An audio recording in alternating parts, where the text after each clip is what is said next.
અંતિમ મુદ્દાની વાત કરીએ, મેઘાની તોફાની ઇનિંગની વાત કરીએ। વડોદરામાં વિશ્વામિત્રી નદીએ ચિંતા વધારી છે। ભારે વરસાદ અને પૂરની શક્યતાને પગલે તંત્રનો નિર્ણય છે। મનપા વિસ્તારમાં આવતી તમામ શાળાઓમાં રજા જાહેર કરવામાં આવી છે। આ મોટા સમાચાર સામે આવ્યા। જિલ્લા શિક્ષણ અધિકારીએ આ મોટો નિર્ણય લીધો છે। વડોદરામાં વિશ્વામિત્રી નદીએ ફરી એક વખત ચિંતા વધારી છે। સિઝનમાં બીજી વખત વડોદરામાં પૂરની સ્થિતિના કારણે આ નિર્ણય લેવામાં આવ્યો છે। સંવાદદાતા કિંજલ મિશ્રા ફોન લાઈન પર છે। કિંજલ, જણાવશો, વડોદરામાં બીજી વખત પૂરની સ્થિતિ અને હવે એક મોટો નિર્ણય લેવામાં આવ્યો, શાળા કોલેજો બંધ રાખવાનો નિર્ણય લીધો છે। શું છે વધુ વિગતો? બિલકુલ, ગઈ વખતે જ્યારે વડોદરાની અંદર વરસાદ પડ્યો હતો તેના કારણે જે પ્રકારની પરિસ્થિતિ સર્જાઈ હતી તેને ધ્યાનમાં રાખી અને આ સાવચેતીના પગલા રૂપે કહી શકાય કે આવતીકાલ માટેની જે રજા છે તે જાહેર કરવામાં આવી છે।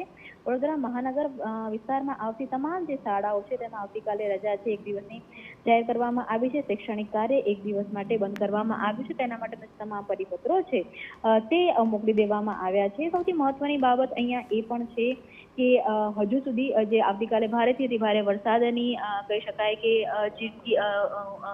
સૌથી વધારે ભારેથી અતિ ભારે વરસાદ છે તેની આગાહી છે તે કરવામાં આવી છે। હાલાકી તંત્રની વાત કરવામાં આવે તો આ વખત સાવચેતીના પગલા રૂપે નીચાણવાળા જે વિસ્તારો છે તેમાંથી જે લોકો છે તેમનું અત્યારે સ્થળાંતર કરવામાં આવ્યું છે।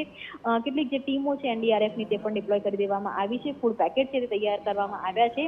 જો જે વિશ્વામિત્રી નદી છે તેની સપાટી 26 ને પાર થાય છે તો પરિસ્થિતિ છે તે ભયજનક થઈ શકે છે।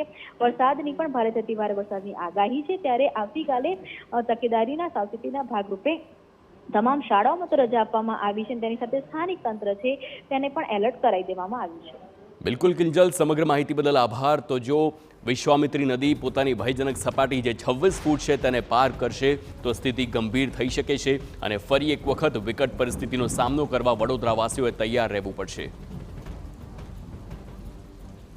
તો હાલ વિશ્વામિત્રીની સપાટી 22.40 ફૂટ પર પહોંચી છે અને ભયજનક સપાટી જે 26 ફૂટ છે તેને પાર કરવામાં હવે થોડો સમય લાગી શકે છે। તો આજવા ડેમની સપાટી 212.95 ફૂટ પર પહોંચી છે।